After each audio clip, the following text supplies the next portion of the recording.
बिस्मिल्लाहिर्रहमानिर्रहीम। व्यूअर्स, मैं हूं ज़ैड मिन्हास लंगर गपशप के प्लेटफॉर्म से। उम्मीद करता हूं आप सब लोग खैरियत से होंगे और आपके दिन अच्छे गुजर होंगे। सबसे पहले जी शुरू करते हैं। असद तूर साहब की स्टेटमेंट है, बड़ी इंपॉर्टेंट स्टेटमेंट है। माशी और सियासी इस्तेकाम की चाबी इमरान खान जेब में लिए अडयाला जेल बैठे हैं। आप बेशक इमरान खान से माफ़ी का मुतालबा करें, लेकिन जब तक इमरान खान से बातचीत नहीं करेंगे तब तक ना सरमायाकारी आएगी, ना ही मईशत ठीक होगी, ना इस्तेकाम आएगा। ये जी असद तूर अनसेंसर्ड इनका प्रोग्राम है यूट्यूब के ऊपर। बड़ा ज़बरदस्त प्रोग्राम है और बड़ी इनकी गहरी नज़र होती है पाकिस्तान के हालात हाज़रा के ऊपर। ये जो इनका बयान है, बिल्कुल इसमें कोई दूसरी राय नहीं है। आप जितने भी आज़ाद दानश्वर हैं उनकी बातचीत सुने, या इंटरनेशनल मीडिया की बातचीत सुने, या IMF ने जो पिछले दिनों एक रिपोर्ट जारी की है उसमें देख लें।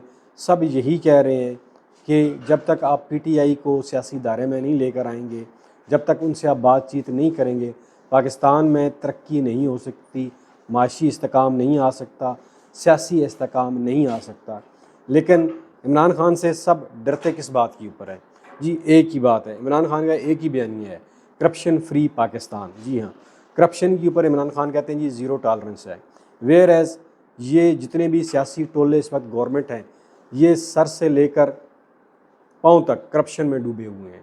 आपने हालिया दिनों करप्शन का स्कैंडल सुना होगा, मरियम औरंगज़ेब साहबा का 15 करोड़ रुपए का जो उन्होंने इश्तिहारात चलाए थे, और उसके ऊपर फिर उन्होंने कुछ सरकारी जो DGs थे उनको हटा भी दिया ओहदे से।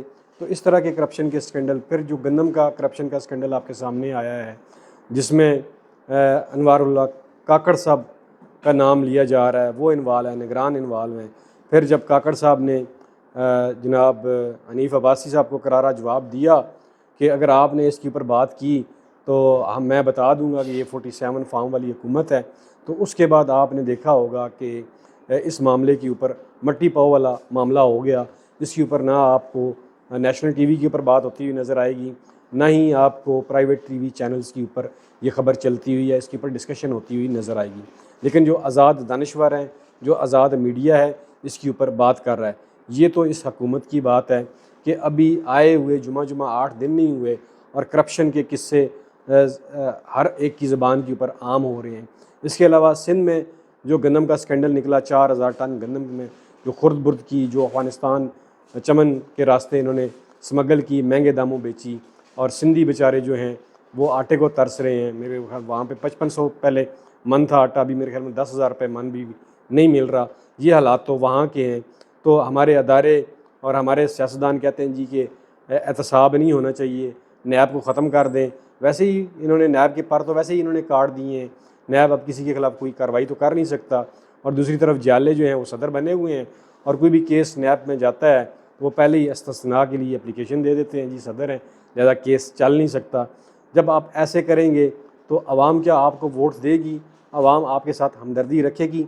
फिर इन कुव्वतों को जो लोग बरूए कार लेकर आए हैं, जो इन्हें बैक कर रहे हैं, फिर आवाम की नज़र में वो बराबर के शरीक होते हैं।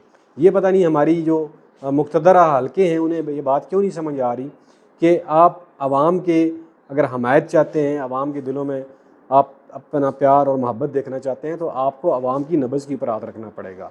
आपको आवाम का साथ देना पड़ेगा, ना कि इन सियासी टोलों का साथ देना पड़ेगा। तो ये चीज़ें हैं दोस्तों। मोहम्मद मालिक साहब कहते हैं जी PTI को सूट ही नहीं करता कि वो नरमी दिखाए। तरीके इंसाफ अगर अपना बयानिया नरम करती है तो इसमें सिवाय इसकी मकबूलियत कम होने के कुछ हाथ नहीं आएगा। ये एक नया वर्जन है जी कि अगर बयानिया तब्दील होगा तो इनकी मकबूलियत कम हो जाएगी। लेकिन बात यह है कि बयानिया है क्या PTI का, वो किस चीज़ के ऊपर नरमी दिखाएगी? ये जो बातचीत चल रही है, ये उस तनाज़ुर में इन्होंने बयान दिया है। लेकिन PTI का मौक़िफ़ तो बड़ा क्लियर है। उन्होंने कहा जी हम ना तो केसेस के ऊपर बात करेंगे आपसे, ना तो खान जो जेल में है उसके ऊपर जो झूठे केसेस आपने बनाए हैं वो थ्रू प्रॉपर चैनल अदालतों में जाएंगे, खुद ही उड़ जाएंगे। हमारे साथ अगर किसी ने बात करनी है तो आए बात करे, मुल्क की बेहतरी की बात करे, करप्शन के ऊपर बात करे, बेरोज़गारी के ऊपर बात करे, लॉ एंड आर्डर की सिचुएशन के ऊपर बात करे, गरीब आवाम को रिलीफ कैसे देना है इसके ऊपर बात करे। बेसिकली PTI का तो बयानिया ये है जिसे वो लेकर चल रहे हैं। जो आज आवाम जो पिसी हुई है, जो बिजली के बिल नहीं पे कर सकते, जो गैस के बिल नहीं दे सक रहे, तो वो क्या पीटीआई के साथ किस लिए खड़े हैं? पीटीआई जिस दिन अपने इस बयानिए से हटेगी तो धड़ाम से गिर जाएगी, इसमें कोई दूसरी राय नहीं है। बाकी जो बयानिया है टक्कर वाला, टकराव वाला, वो कोई बयानिया नहीं है, सिर्फ एक ही बयानिया है, करप्शन का बयानिया है। और ये हुकूमत सर से पाँव तक करप्शन में डूबी हुई है। इनकी जितनी वजारतें हैं सबके स्कैंडल आस्ता आस्ता आ रहे हैं, आपके सामने हैं, चाहे वो पंजाब की गवर्नमेंट हो, चाहे वो सिंध की गवर्नमेंट हो, चाहे वो बलूचिस्तान की गवर्नमेंट हो।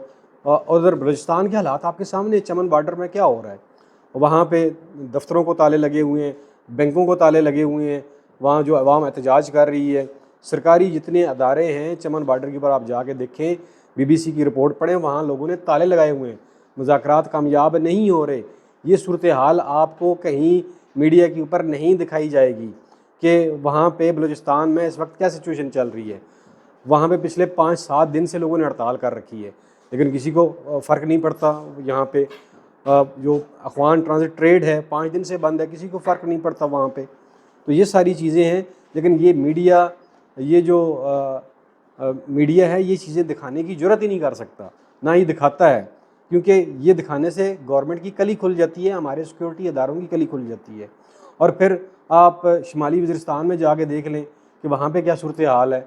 आए दिन वहाँ पे दहशतगर्द हमले कर रहे हैं और हमें अपने लोगों के ऊपर हमला करने से फुर्सत नहीं मिल रही है।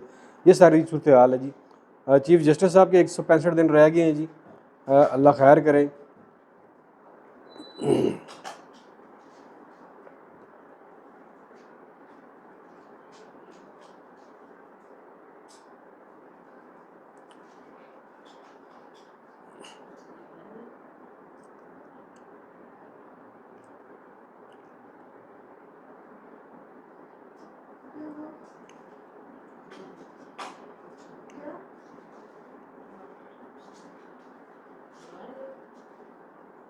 दोस्तों, सरदार कयूम जो है वो जानते हैं PTI के रहनुमा हैं और आज़ाद कश्मीर गवर्नमेंट में ये आई थिंक वज़ीर आज़म भी रहे हैं या किसी अहम मुद्दे के ऊपर थे। इनका बयान है कि अगर कश्मीर में हालात ऐसे रहे तो एक नई जंग छिड़ जाएगी। इन हालात को हमें देखना होगा, इनके ऊपर हमें एक्शन लेना होगा और मुज़ाकरात के ज़रिए मामलात को हल करना पड़ेगा। वहाँ पे FC भेजना, रेंजर भेजना, ये मसाइल का हल नहीं है। कश्मीर के ऊपर आजकल इंडिया में वहाँ पे इलेक्शंस हो रहे हैं और इंडियन मीडिया जो है इस इशू को बहुत उछाल रहा है। जो पहले हम दिखाया करते थे कि मकबूजा कश्मीर में ये जुल्म हो रहा है, आज वो सारा जुल्म जो है वो आज़ाद कश्मीर के अंदर हो रहा है। और फिर जो आज़ाद कश्मीर के मौजूदा वज़ीर आज़म हैं अनवार उल हक साहब, उन्होंने कहा जी मैंने रेंजर नहीं बुलाई, मैंने FC नहीं बुलाई और ना ही मैंने कोई ऐसा हुक्म दिया है। तो ये रेंजर्स किसके हुक्म से गए, ये एक मुहिमा बना हुआ है। फिर वहाँ पे इंटरनेट बंद कर दिया गया है, फिर वहाँ पे टेलीफोन सर्विस मुअत्तल कर दी गई है। वहाँ के लोगों के हालात बिल्कुल भी मालूम नहीं है। वहाँ जो पुलिस के ऊपर जबर व तशद्दुद भी हुआ, फिर पुलिस ने जो 2 दिन पहले क्रैक डाउन किया, ये उसका नतीजा था, ये तो होना ही था। तो इन चीज़ों को मिल बैठ के हल करें। वहाँ पे पैकेज देने से मसाइल हल नहीं होंगे। वहाँ का मसला करप्शन है, उस करप्शन के ऊपर जब तक आप काबू नहीं डालेंगे तो कश्मीर का मसला हल नहीं हो सकता। पैकेज पहले भी दिए जाते रहे हैं, लेकिन वो पैकेज जब सही जगह पे नहीं लगता तो लोगों को रिलीफ नहीं मिलता। लोगों में क्यास पैदा होता है, लोग पहले तंग हैं महंगाई से, तो मज़ीद जब बोझ टैक्सों का लोगों के ऊपर पड़ता है तो लोग जो है फिर वो अपना हक मांगते हैं। जिस तरह कश्मीरियों ने अपना हक मांगा है, खुदारा इसको एक टेबल टॉक के ज़रिए इसको हल करें।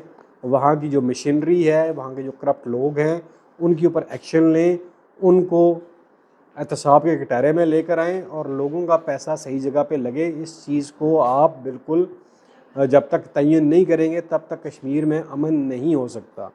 और जो गंदम का स्कैंडल इधर आया है, $1 अरब की गंदम का स्कैंडल, जो साबिक़ निगरान वज़ीर आज़म हैं काकड़ साहब, उसके ऊपर आजकल बात नहीं हो रही।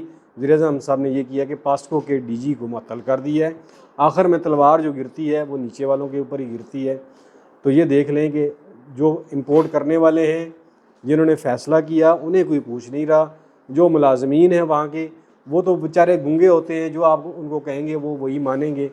तो उनको आपने मुअत्तल कर दिया, DG साहब को भी, और प्रोक्योरमेंट के जो GM हैं उनको भी मुअत्तल कर दिया। ये आपकी कारकर्दगी है।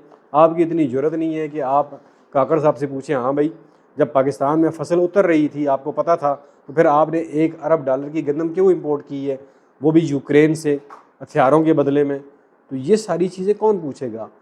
तो जो भी बंदा ये सवाल करेगा वो इस गवर्नमेंट का, इस सिस्टम का दुश्मन है, और जो इसकी वाह वाह तारीफ़ें करेगा वो बिल्कुल ठीक है। आप जितने भी बड़े बड़े दानिशवर हैं आज टीवी के ऊपर आते हैं, बढ़ चढ़ के बयान देते हैं, जी इकानमी इधर से उधर चली गई, ये हो गया, सऊदी वली अहद आ रहा है, इतने पैसे आ रहे हैं, वफ्द आ रहे हैं। क्या हुआ? सऊदी वली अहद आया पाकिस्तान में? वो क्यों आएगा इन हालात में?